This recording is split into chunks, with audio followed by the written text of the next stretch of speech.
United peoples fellowship UPF ప్రతి ఆదివారం ప్రభాత తెలుగు ఆరాధన ఉదయం 6 గంటల నుండి ఉదయం 9 గంటల వరకు, సాయంకాల తెలుగు ఆరాధన సాయంత్రం 6 గంటల నుండి రాత్రి 9 గంటల వరకు. స్థలం VST function hall, RTC Kalabhavan ఎదురుగా, Baglingampally road, Hyderabad 5,20,000. Also live on Facebook, YouTube. Zoom meeting ID 9550504718, code 7777. వివరములకు 9550504718, 9030757571.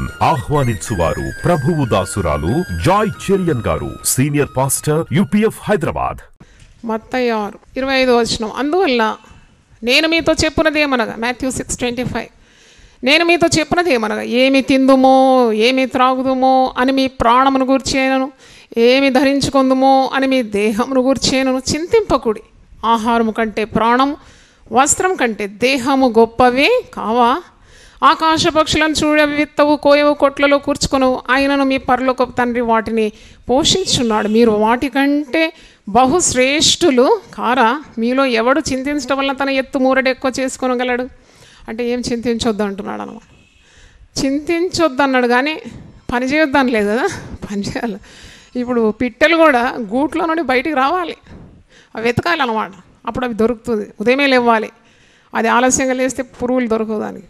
ఉదయమే లేస్తుంది చూడండి, మనకంటే ముందే పిట్టలు కిచికిచమని అంటారు, లేస్తుంది, ఉదయం లేస్తుంది. అలాగే మనం చేసే ప్రయత్నాలు దేవుడు ఆశీర్వదిస్తాడు. కడుపార నీవు తిని తృప్తి పొందుతావు. ఆహారం సమృద్ధిగా ఇస్తాడు. ముఖ్యంగా ప్రార్థన చేసేవారికి ఎప్పుడు ఏ కొదువు ఉండదని నేనైతే చెప్పగలను. నువ్వు ప్రార్థన చేస్తున్నావు, ఇంకా కొదువుతో ముఖమంతా మార్చుకొని ఇది లేదు అది లేదు అంటున్నావంటే నీ ప్రార్థనలో ఏదో డిఫెక్ట్ ఉన్నదని అర్థం. అంతేగాని దేవుడు ప్రార్థన చేసేవారికి ఏ కొదువ ఉండనీయడు. మరి ఇలాగ పోషించిన దేవుడు, నన్ను పోషించే దేవుడు అని మరి దేవుని ఘనపరుస్తున్నాడు. ఇక్కడ ద్వితీయోపదేశకాండం 2:7 ఒక మాట ఉంది కదా, నీ దేవుడనే యెహోవా నీకు తోడై ఉన్నాడు, నీకేమీ తక్కువ కావలసినంత శ్రేష్టమైన ఆశీర్వాదాలన్నీ కూడా ఇవ్వగలడు. సిలువలో ఎప్పుడు నేను ఆలోచిస్తాను, సిలువ 2 చేతులు అటు ఇటు చాపిన అన్నిటికీ జవాబు అదే అనిపిస్తుంది. నన్ను ఎంత క్షమించినావు దేవా అంటే ఇంత క్షమించినావు, ఎంత ప్రేమిస్తున్నావు అంటే ఇంత ప్రేమిస్తున్నావు, నాకు ఎంత ఇస్తావు అంటే ఇంత నీకు ఇస్తాను అంటాడు. అంటే సమృద్ధి అనమాట. 2 చేతులు అటు ఇటు చాపి సిలువలో వేలాడుతున్న ప్రభు తన సిలువ మరణం ద్వారా నీకు ఆహారమేమి, నీకు వస్త్రమేమి, నీకు సంతోషము, సమాధానము, పాప క్షమాపణ అన్నీ కూడా దేవుడు అనుగ్రహిస్తాడు. అందుకే రోమా 8:32 ఉంది కదా, తన సొంత కుమారుని ఇవ్వడానికి వెనుక తీయని మన తండ్రి ఆ కుమారునితో పాటు సమస్తము ఎందుకు అనుగ్రహింపడు, ఎందుకు ఇవ్వడు? ఇస్తాడని అర్థం, ఇస్తాడని అర్థం. If you pray sincerely, definitely God will provide every need. ప్రార్థించేవారు ఎప్పుడు పేదరికంగా ఉండరు అని నేను చెప్తాను. దేవుడు ఎక్కడి నుండి కాకులకు ఇస్తుంటే నువ్వు ఎవరుపెట్టే నీకు ఇయ్యడా? కాకి కావు కావు అంటుంది అంతే, ప్రార్థనలే చేయడం అదే ప్రార్థన దానికి. అది కావు అంటుంటే దేవుడు ఆహారం సిద్ధపరుస్తున్నాడు అని పరిశుద్ధ గ్రంథంలో ఉంది. నీవు నిజముగా మొరపెడితే దేవుడు ఎందుకు ఇవ్వడు? నిజముగా మొరపెట్టు వారికి ఆయన సమీపంగా ఉంటాడంట. దేవుని స్తోత్రం, హల్లెలూయా. కానీ ప్రార్థనలో పవిత్రత ఉండాలి. దేవుని నియమాలు మీరి, ఆజ్ఞలు మీరి ఇష్టం వచ్చినట్టు ప్రవర్తించి మళ్ళీ నువ్వు ఏడ్చుకుంటూ ప్రార్థన చేస్తే లాభం ఏమీ లేదు. నీ ప్రార్థనలో శక్తి ఉండాలంటే నువ్వు పవిత్రంగా ఉండాలి, దేవునికి లోబడాలి. దేవునికి లోబడితే దేవుడు ఆశీర్వదిస్తాడని ఇక్కడ ఆదికాండము 22:16-17 అబ్రహాంతో దేవుడు ఏమంటున్నాడు చూడండి, లోబడితే ఆశీర్వాదాలు. జెనసిస్ 22:16 and 17, నేను నీకు ఒక్కడే అయ్యున్న నీ కుమారుని ఇయ్య వెనుక తీయక ఈ కార్యము చేసినందున నేను నిన్ను ఆశీర్వదించి ఆకాశ నక్షత్రముల వలెను సముద్ర తీరమందలి ఇసుక వలెను నీ సంతానము నిశ్చయముగా విస్తరింప చేస్తుంది. దేవుని స్తోత్రం. నేను ఒక మాట చెప్పాను, నువ్వు విన్నావు. ఏకైక కుమారుడు, నీ కుమారుడు నాకు ఇవ్వమంటే ఇవ్వడానికి నువ్వు వెనక తీయలేదు. You just obeyed me, that's why I want to bless you. అందుకే నువ్వు నాకు విధేయత చూపినందుకు నేను ఆశీర్వదిస్తాను, లెక్కింపలేనంత ఆశీర్వదిస్తాను. ఆకాశ నక్షత్రాలను లెక్కించడానికి ఎవరికి సాధ్యం? సముద్ర తీరం అందున్న ఇసుక రేణులను లెక్కించడానికి ఎవరికి సాధ్యం? అంతగా నేను విస్తరింపజేస్తానని వాగ్దానం ఇచ్చినాడు, నెరవేర్చినాడు. దేవుని స్తోత్రం. చప్పట్లు కొట్టి దేవుని స్తుతిద్దాం. హల్లెలూయా. తన భక్తులను ఆయన ఎప్పుడు కూడా ఆకలి కొననీయడని. మొదటి రాజుల గ్రంథం 17వ అధ్యాయం చూడండి. అంతటా గిలాదు కాపురస్తులు సంబంధిను తిష్బీయుడైన ఏలి ఆహాబునొద్దకు వచ్చి, ఎవని సన్నిధిని నేను నిలబడి ఉన్నానో ఇశ్రాయేలు దేవుడైన యెహోవా జీవంతోడు నా మాట ప్రకారం గాక ఈ సంవత్సరంలో మంచైనను వర్షమైనను పడదని ప్రకటించాను. ఏలియా మన వంటి స్వభావం గలవాడే. వర్షం పడాలంటే పడ్డది, పడొద్దంటే పడలేదు. చూడండి, ఏలియా దేవుని ప్రవక్త. అతను ఏం చేస్తున్నాడు? యెహోవా వాక్కు అతనికి ప్రత్యక్షమైంది. నువ్వు ఇక్కడ నుండి వెళ్ళిపో, నువ్వు ఇచ్చటి నుండి తూర్పు వైపునకు పోయి యోర్దానుకు ఎదురుగా ఉన్న కెరీతు వాగు దగ్గర దాగి ఉండు. ఎందుకంటే వర్షం పడొద్దని డిక్లేర్ చేస్తానికి ఎన్ని గుండెలు ఉండాలి. చంపేస్తారు కదా జనాలు. రాజు కూడా అతన్ని హతం చేసేస్తాడు. ఏం ప్రవచించినావు? వర్షం పడకుంటే ఎంత కరువు కదా. మరి ఇతను భయపడి దేవుని మాట వచ్చింది, ప్రకటించినాడు. దేవుడు ఇతన్ని కాపాడుతున్నాడు అన్నమాట. నువ్వు వెళ్ళు, నీవు కెరీతు వాగు దగ్గర దాగి ఉండు, ఆ వాగు నీరు నీవు త్రాగుదు, అచ్చటికి నీకు ఆహారం తెచ్చినట్లు నేను కాకోలములకు ఆజ్ఞాపించుతానని అతనికి తెలియజేయగా అతడు పోయి యెహోవా సెలవు చొప్పున యోర్దానుకు ఎదురుగా ఉన్న కెరీతు వాగు దగ్గర నివాసము చేసెను. అక్కడ కాకోలములు ఉదయమందు రొట్టెను మాంసమును అస్తమయమందు రొట్టెను మాంసమును అతని వద్దకు తీసుకొని వచ్చుచుండెను. అతడు వాగు నీరు త్రాగుచూ వచ్చాను.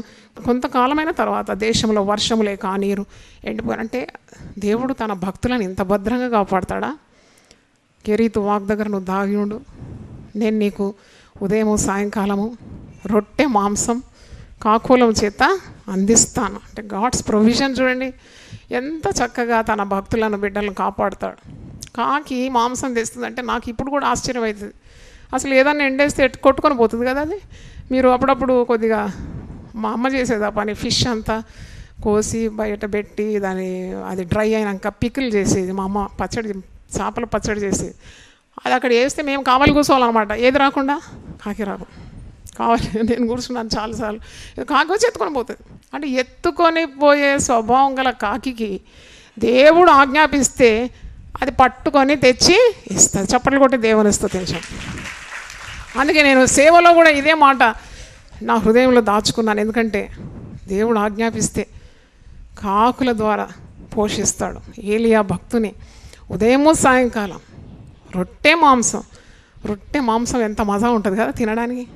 ఎట్లా తెచ్చిందో అనిపిస్తుంది నాకు.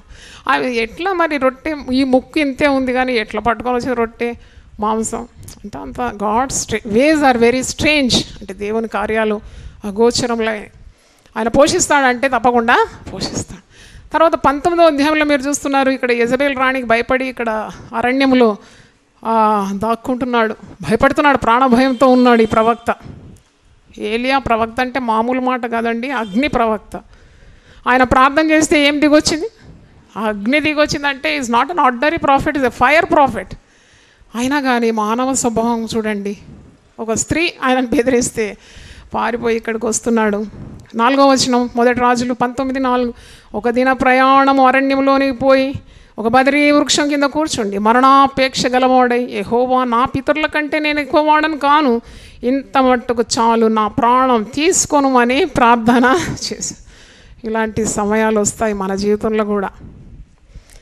ఏలియా అంటున్నాడు నా పితరుల కంటే గొప్పవాడని నేను, కానీ మనం కూడా అంటాం నేను ఏలియా కంటే గొప్పవాడిని, గొప్పదానను కాను, నా ప్రాణం తీసుకో అంటే కొన్ని సమయాల్లో ఇలాగూ నీరసించిపోయి ప్రాణం తీసుకోమనే ప్రార్థన. అయినా దేవుడు అతన్ని మరవలేదు. బదరీ వృక్షం కింద పరుండి నిద్రించుండగా ఒక దేవదూత వచ్చి అతన్ని ముట్టి నీవు లేచి భోజనము చేయుమని చెప్పాను. అతడు చూచినంతలో అతని తల దగ్గర నిప్పుల మీద కాల్చబడిన అప్పమును నీళ్ల బుడ్డియు కనబడాను. కనుక అతడు భోజనం చేసి తిరిగి పరుండాను. అయితే యెహోవా దూత 2వ మారు వచ్చి అతన్ని ముట్టి నీ శక్తికి మించిన ప్రయాణము నీకు సిద్ధమై ఉన్నది, నువ్వు లేచి భోజనము చేయమని చెప్పినప్పుడు అతడు లేచి భోజనం చేసి ఆ భోజనపు బలం చేత 40 రాత్రింబగళ్ళు ప్రయాణం చేసి దేవుని పర్వతమును పేరు పెట్టిన హోరేబునకు వచ్చాను. అంటే ఒక పూట ఆహారానికి 40 రోజులు ఎలా ప్రయాణం చేస్తారండి? మీరు పొద్దున తిని వచ్చినారు కదా, ఇప్పుడు కొద్దిగా లేట్ చేసినాం అనుకో కడుపులో ఎలుకలు ఉరుకుతున్నట్టే ఆందోళన, పోవాలి తినాలి అంటే. ఈ భక్తుడు దేవుడిచ్చిన ఆహారం, ఒక్క పూట ఆహారం ఇచ్చినాడు. ఆ ఆహారంతో ఎన్ని దినాలు ప్రయాణం చేయమంటున్నాడు అంటే అంత న్యూట్రిషియసా లేకుంటే ఏంటి? ఆశ్చర్యం అనిపిస్తుంది. అంటే దేవుడు అలా చేయగలడు. ఆ పోషించినాడు ఆ భక్తుని. అరణ్యంలో భయపడుతూ నీరసించి చావు కోరే భక్తుని తట్టి లేపి పూట భోజనం పెట్టి తిరిగి శక్తికి మించిన ప్రయాణం చేయడానికి దేవుడు కృపనిచ్చినాడు. చప్పట్లు కొట్టి దేవుని స్తుతిద్దాం. హల్లెలూయా. ఆయన పోషించే దేవుడై ఉన్నాడు. నేను పుట్టినది మొదలుకొని నేటి వరకు ఎవడు నన్ను పోషించెనో ఆ దేవుడు. నన్ను పుట్టినది మొదలుకొని పోషించింది ఎవరు? దేవుడే. జ్ఞాపకం చేసుకోవాలి దేవుడు చేసిన మేళ్ళని. కొన్నిసార్లు ఏమీ లేని స్థితిలో నువ్వు ప్రార్థన చేసినప్పుడు అనుకోనని దిక్కు నుండి నీకు ఆహారము వచ్చేసింది కదా. అంటే అది ఎవరు పంపించినారు? దేవుడే చేసినాడు సహాయం. కనుక ఈ నామంతో దేవుణ్ణి మనం ఘనపరుస్తున్నాం.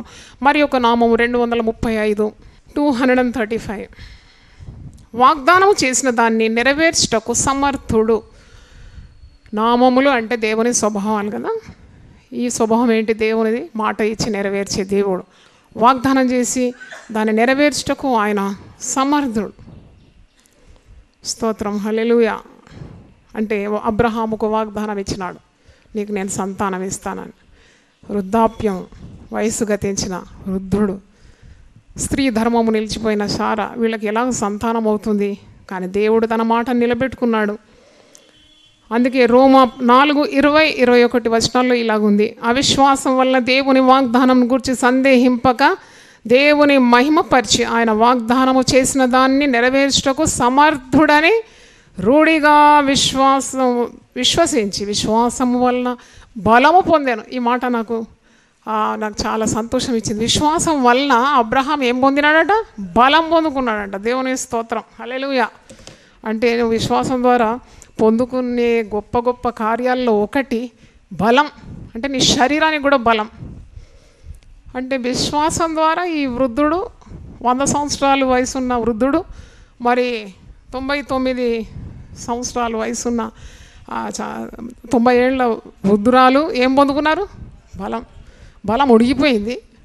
బలం ఉడిగిపోయాక ఆ శరీరాలకు తిరిగి బలం ఎలా వచ్చిందంటే దేవుని వాగ్దానాన్ని వారు నమ్మినందుకు ఆ బలము వారు పొందుకున్నారు. దేవుని స్తోత్రం. దేవుని మాటలు నమ్ముకుంటే నీకు బలం కలుగుతుంది అన్నమాట. దేవుని వాగ్దానాలను నీ వల్లిస్తూ దాన్ని స్మరిస్తుంటే ధ్యానిస్తున్నప్పుడు నీకు ఏం కలుగుతుంది? శరీరానికి ఏం కలుగుతుంది? బలం. హల్లెలూయా. నీ శరీరానికి బలం కలిగించేది వాక్యం. దేవుడు తన వాక్కును పంపి నిన్ను బాగు చేస్తాడని ఉన్నది. అంటే నీకు స్వస్థతని ఇస్తాడని ఉన్నది. ఇక్కడ అబ్రహాము శారా వారు బలం పొందుకున్నారు. ఎందుకంటే వాగ్దానం చేసిన వాడు దాన్ని నెరవేర్చటకు ఎలాంటి వాడు? సమర్థుడు. అంటే నేను ఏమంటున్నానంటే దేవుని నియమాల్లో ఉంటే నీకే కొదువ రానియడు దేవుడు. దేవునికి స్తోత్రం. హల్లెలూయా. Trust God. దేవుని నమ్ము, దేవుని మాటలు నమ్ము, దేవుని వాగ్దానాలు నమ్ము. అంతకు మించింది అవసరం లేదు. అంతకు మించి నీకు అవసరం లేదు. మనుషులు నమ్మి మోసపోయేవారు ఎంతమంది ఉన్నారండి. అన్ని వాగ్దానాలే కదా. పెళ్లిపీటల మీద వాగ్దానాలు ఉంటాయి. ఒక ఎలక్షన్ వస్తుంటే ఎన్ని వాగ్దానాలు నీ చెవులకు వినబడుతుంది. అవన్నీ నెరవేరుస్తారా? అన్నీ వట్టి మాటలే కదా. ఆకాశం భూమి గతించిపోయినా నా మాటలు మాత్రము గతించవు అన్నాడు. దేవుని స్తోత్రం. చప్పట్లు కొట్టి దేవుని స్తోత్రం. Oh, the heaven and earth shall pass away, but my word shall not pass away. మనుషులు చెప్పే మాటలు నమ్మకుండా దేవుని మాటలు, ఇవన్నీ దేవుని మాటల మూట. ఇదెంత నువ్వు చదువుతావో అంత దేవునికి దగ్గర అయిపోతావు, అంతగా ఆశీర్వాదం హెచ్చు ఐశ్వర్యము నీకు లభిస్తుంది దేవుని మాటల ద్వారా. కనుక ఇక్కడ వాగ్దానము చేసిన దానిని నెరవేర్చుటకు ఆయన ఎలాంటి వాడు? సమర్థుడు. మొదటి రాజులు 8వ అధ్యాయము 56వ వచనంలో ఈ మాట ఉంది, తాను చేసిన వాగ్దానం అంతటిని బట్టి. 1 Kings 8:56 తాను చేసిన వాగ్దానం అంతటిని బట్టి ఇశ్రాయేలులకు తన జనులకు నెమ్మది దయచేసిన యెహోవాకు స్తోత్రము కలియుండును గాక. తన దాసుడైన మోషే ద్వారా ఆయన చేసిన శుభ వాగ్దానంలో ఒక్క మాటైనను తప్పిపోయినది కాదు. దేవుని స్తోత్రం. హల్లెలూయా. ఒక్క వాగ్దానం కూడా దేవుడు తన బిడ్డలకు చేసిన వాగ్దానం ఒక్కటి తప్పిపోలేదండి. నాకు చేసిన దేవుడు వాగ్దానాలు ఒక్కటి తప్పిపోలేదు. సంపూర్ణ రాత్రి ప్రార్థన పెట్టు, నేను నిన్ను ఆశీర్వదిస్తానని 1992లో దేవుడు మాట్లాడినాడు. వెంటనే దానికి లోబడినాను. మొట్టమొదటి ఆల్ నైట్ నడిపించినాను. 11 మంది వచ్చినారు స్త్రీలు.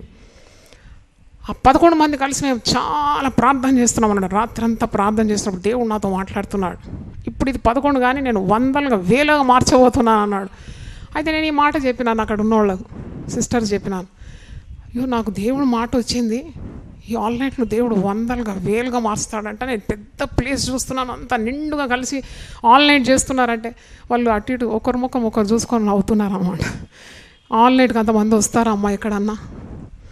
పెద్ద పెద్ద సంఘాల్లో కూడా ఆల్ నైట్ ఉండదు, ఇంతమంది ఎలాగొస్తారమ్మా అంటే నేను అనుకున్నాను వీళ్ళకి ఏంటి దేవుని మాట నాకు వచ్చింది నమ్ముతలేరేంటి వీళ్ళు. నాకు వచ్చింది దేవుని మాట, నేను నమ్మినాను, దేవుని మహిమను చూసినాను, మీరు కూడా చూసినారు. దేవుని స్తోత్రం, హల్లెలూయా. ఆల్ నైట్ ప్రార్థనలకు 100లు 1000గా వచ్చి కునుకుపాటు లేకుండా చిన్న చిన్న బిడ్డలు కూడా వచ్చి ఆల్ నైట్ అంతా మెలుకుండి దేవుని ఆరాధించడం నెరవేరిందా లేదా? నెరవేరింది. చప్పట్లు కొట్టి దేవుని స్తోత్రం, హల్లెలూయా. నాతో అన్నాడు, నేను సేవ ఆరంభించినప్పుడు దేవుడు మాట్లాడినాడు, బిడ్డ ఎవరికి చెయ్యి చాపి ఒక్క పైసా నువ్వు అడగొద్దు అన్నాడు, నేను ఇస్తానన్నాడు. ఇచ్చిందా లేదా? ఇస్తూ నడిపించినాడు. దేవునికి వందనాలు చెల్లిస్తున్నాను. దేవుని స్తోత్రం. నీకు ఏదైనా అవసరం ఉంటే నా సన్నిధిలో మోకరించి నన్ను అడుగు, ఒక్క నరుని నువ్వు అడగకూడదు అన్నాడు. ఎప్పుడు అడగలేదు, ఎవరికి చెప్పలేదు ఇంత ఖర్చు ఉంది, టీవీ బిల్ కట్టాలి, రెంట్స్ కట్టాలి, శాలరీ పేమెంట్ చేయాలి, అది చేయాలి, ఎప్పుడు చెప్పలేదు. దేవుడు తప్పకుండా నాకు అనుగ్రహిస్తాడని విశ్వాసం. ఎందుకంటే ఇన్ని సంవత్సరాలు నడిపించినాడు, 22 సంవత్సరాలు. నా తండ్రిని అలాగే నడిపించినాడు. నా తండ్రి దేవుడే నా దేవుడు, నా దేవుడే మీ దేవుడు. దేవుని స్తోత్రం. కాబట్టి అంత విశ్వాసం.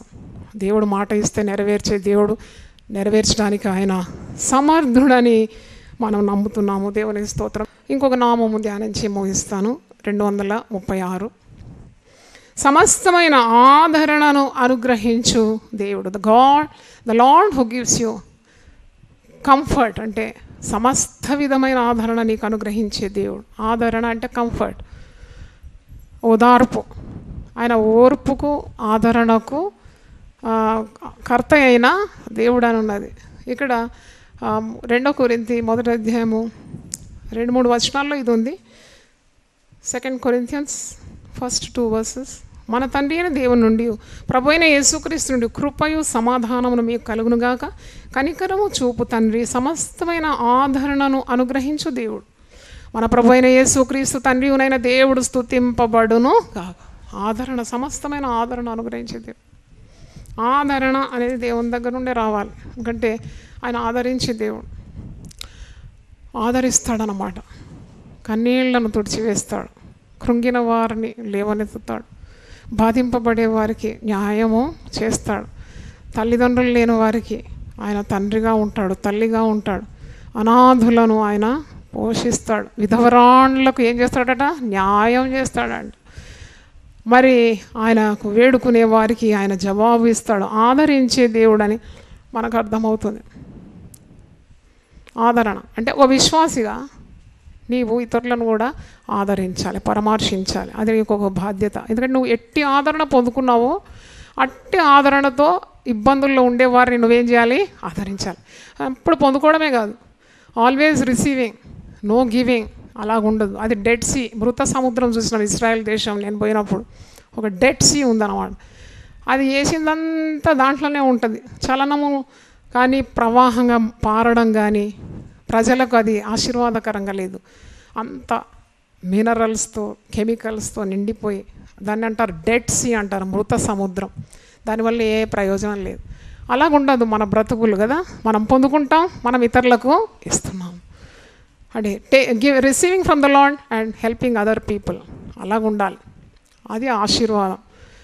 నీవు దీవింపబడి ఇతరులకు దీవెనకరంగా మారాలి. నువ్వు ఆదరింపబడి ఇతరులకు ఆదరణ అందించాలి. దేవుని స్తోత్రం, హల్లెలూయా.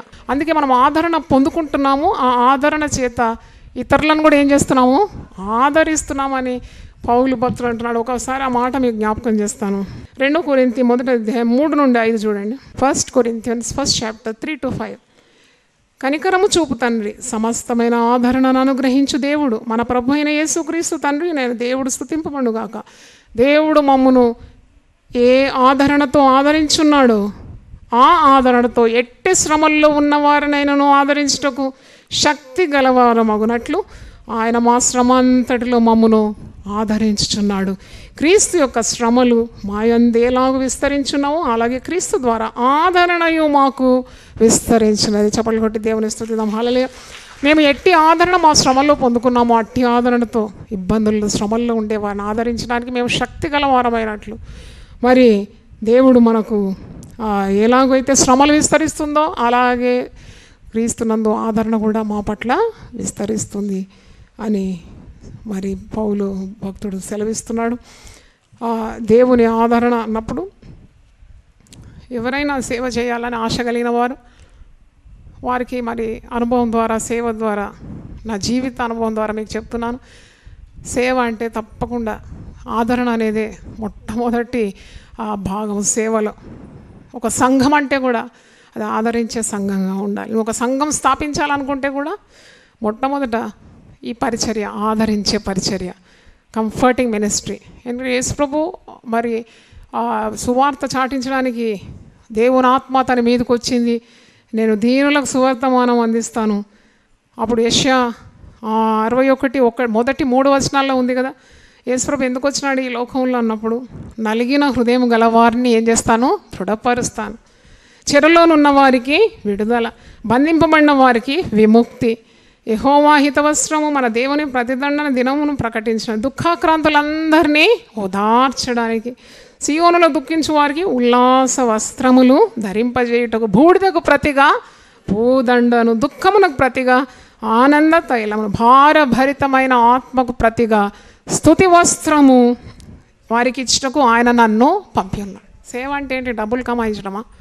సేవ అంటే మరి విదేశాలకు రాసి ఫారెన్ డబ్బులు డాలర్లు సంపాదించుకోవాలి, లేకుంటే ఇతరుల ప్రజల కష్టార్జితాన్ని దోచుకోవడమా? కాదు. సేవ అంటే యేసుప్రభు ఎందుకు వచ్చినాడు, ఆ పనులన్నీ చేయాలి. దాంట్లో ఆదరణ ఉంది, దాంట్లో ఓదార్పు ఉంది, దాంట్లో కన్నీళ్లు దృఢం ఉంది, దాంట్లో నలిగిన వారికి దృఢపరచడం, మరి దుఃఖాక్రాంతులను, భారభరిత హృదయం గలవారి స్తుతి వస్త్రం, ఆనంద తైలం, అంటే ఇవన్నీ చేయాలన్నమాట. అట్టి పరిచర్య ఎప్పటికీ నిలబడుతుంది. It will stand for ever. ఎప్పుడైతే ఆదరణ పరిచర్య ఉందో ఆ పరిచర్యకు ముప్పు లేదన్నమాట. దేవుడు ఆశీర్వదిస్తూ ఉంటాడు. ఎందుకంటే దేవుని చిత్తం నెరవేరుస్తున్నాం కదా, దేవుడు ఆశీర్వదిస్తూ ఉంటాడు. ఆదరించే పరిచర్య తప్పకుండా చేయాలి. నీకు ఒక వాక్యం తెలుసంటే ఆ వాక్యం ఇతరులకు ఇవ్వాలి. ఎవరి కుటుంబంలో ఎవరైనా చనిపోయినారంటే నాకేంట్లే అని అనుకోకుండా, సంఘంలో వారి విశ్వాసం లేదు, తప్పకుండా వారికి వెళ్ళి వారికి ఆదరించి ఒక వాక్యం పరిశుద్ధ గ్రంథం తీసి చదివి వారిని ప్రార్థన చేసి, అది రావడం దేవునికి చాలా ఇష్టం. ఒక రోగం వచ్చింది, హాస్పిటల్లో పడి ఉన్నారంటే మరి ఆ హాస్పిటల్ విజిట్ చేసి వాళ్ళని ప్రార్థన చేసి రావడం ఎంతో గొప్ప కార్యం. ఇవన్నీ కాపరులు చేస్తారు, సేవకులు చేస్తారు అని అనుకుంటారు. ప్రతి విశ్వాసికి ఉంది ఈ బాధ్యత. ఇతరులను ఓదార్చడం, ఆదరించడం, ధైర్యపరచడం, సహాయం చేయడం, ఇవన్నీ కూడా మరి యేసు ప్రభు స్వభావాన్ని మనం లోకానికి ఏం చేస్తున్నాం, ప్రదర్శిస్తున్నాం అన్నమాట. అది తప్పకుండా దేవుడు అట్టి వారిని ఆశీర్వదిస్తాడు. సమస్తమైన ఆదరణ అనుగ్రహించు దేవుడు, సమస్త ఆదరణ అనుగ్రహించు. ఆదరణ పొందుకొని నీ మట్టుకు నీవు పెట్టుకోకుండా ఇతరులను కూడా ఆదరించే పరిచర్య మనందరికీ ఉన్నదని దేవుడు జ్ఞాపకం చేసుకున్నాడు. ఎందుకంటే మనం ఆదరణ పొందుకున్నది ఎట్టి శ్రమల్లో ఉన్నవారినైనా ఆదరించడానికని. అట్టి ఆదరణ పొందుకొని ఇతరులను ఆదరించాలనే బాధ్యత మనకుంది. మరి మనలో ఏ విధంగా శ్రమలు విస్తరిస్తున్నా భయపడే అవసరం లేదు. మన కుటుంబాల్లో శ్రమలున్నా, ఎందుకంటే శ్రమలు విస్తరిస్తున్న కొలది క్రీస్తు ద్వారా ఆదరణయు అలాగే విస్తరిస్తుందని వాక్యము సెలవిస్తుంది. దేవుని స్తోత్రం. తలలు వంచండి, ప్రార్థన చేసుకుందాం. ప్రభువా, నీ పరిశుద్ధ నామమునకు స్తోత్రం. 4 నామముల ద్వారా మాతో మాట్లాడిన వందనాలు చెల్లిస్తున్నాను. అవును తండ్రి, మా పితరుల దేవుడవని, మమ్మల్ని పోషించే దేవుడవని మేము ధ్యానించినాము. అలాగే తండ్రి, మరి నాయనా నువ్వు సమస్త ఆదరణ అనుగ్రహించే దేవుడవని, వాగ్దానం చేసిన దాన్ని నెరవేర్చడంలో సమర్థుడైన దేవుడవని ఇలాగ మేము ధ్యానించిన నామాలని మా హృదయంలో నాటి ఫలింపజేయమని ప్రార్థిస్తున్నాను. విన్నవారిని మీరు దీవించండి. సంతోషంగా వారి కుటుంబాలకు వెళ్ళాలని, ఏ పిరికితనము లేకుండా గొప్ప ధైర్యము ప్రతి బిడ్డకు దయచేయమని ప్రార్థన చేస్తున్నాను. ఈ వాగ్దానాలు ప్రభువా అది ఎన్నటెన్నటికీ నిశ్చయములై ఉంది కనుక నీకు స్తోత్రం. ఒక్కటి కూడా తప్పిపోదని వాక్యం నుండి మేము చదివినాం. అవి ఎన్నైనాను క్రీస్తు యేసు ద్వారా అవి నిశ్చయములై ఉన్నవని వాక్యము సెలవిస్తుంది. కాబట్టి నాయన నీ వాగ్దానాలనే దిండు మీద మా యొక్క జీవిత ప్రయాణం ఉండాలి. మేము భయపడకూడదు, మేము పిరికితనంతో ఉండకూడదు. గొప్ప ధైర్యము మాకు దయచేయండి నాయన. గొప్ప దేవ, ఏ సమస్య అయినా పరిష్కరించడానికి మాకు పరిశుద్ధాత్మ శక్తిని ఆదరణను అనుగ్రహించిన దేవుడు గనుక ప్రతి కుటుంబంలో ఉన్న ప్రతి భయాన్ని తొలగించి చక్కగా దేవుని వాక్యం చేత కట్టుమని వాక్యం విన్నవారిని కూడా ఆశీర్వదించమని యేసు నామములో అడుగుతున్నాను తండ్రి. ఆమేన్. హల్లెలూయా, హల్లెలూయా. దేవుడు మనల్ని సమృద్ధిగా దీవించును గాక. ఆమేన్. యునైటెడ్ పీపుల్స్ ఫెలోషిప్ UPF ప్రతి ఆదివారం ప్రభాత తెలుగు ఆరాధన ఉదయం 6 గంటల నుండి ఉదయం 9 గంటల వరకు, సాయంకాల తెలుగు ఆరాధన సాయంత్రం 6 గంటల నుండి రాత్రి 9 గంటల వరకు. స్థలం VST function hall, RTC Kalabhavan ఎదురుగా, Baglingampally road, Hyderabad 5,20,000. Also live on Facebook, YouTube. Zoom meeting ID 9550504718, code 7777. వివరములకు 9550504718, 9030757571. ఆహ్వానించువారు ప్రభువు దాసురాలు జాయ్ చెరియన్ గారు, సీనియర్ పాస్టర్ UPF హైదరాబాద్.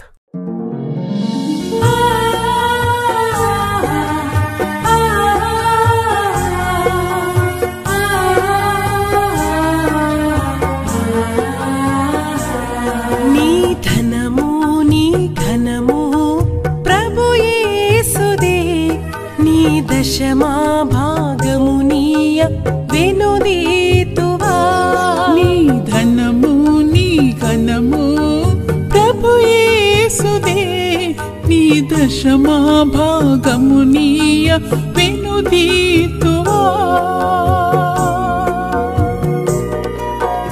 ధరలోన ధనధాన్యములనీయగా కరుణించి కాపాడి రక్షింపగా. ధరలోన ధనధాన్యములనీయగా కరుణించి కాపాడి రక్షింపగా. పరలోకనాదుండు నీకీయగా మరి యేసు కొరకీయ వెనుదీతువా. పరలోకనాథుండు నీకీయగా మరి యేసు కొరకీయ వెనుదీతువా. నీ ధనము నీ ఘనము ప్రభు యేసుదే, నీ దశమా భాగము నీయ వెనుదీతువా. పాడి పంటలు ప్రభువు నీకీయగా కూడు గుట్టలు నీకు దయచేయగా. పాడి పంటలు ప్రభు నీకీయగా కూడు గుట్టలు నీకు దయచేయగా. వీడంగ ప్రభు యేసు నామంబును గడువేల ప్రభుకీయను క్రైస్తవా. వేడంగ ప్రభు యేసు నామంబును గడువేల ప్రభుకీయను క్రైస్తవా. నీ ధనము నీ ఘనము ప్రభు యేసుదే, నీ దశ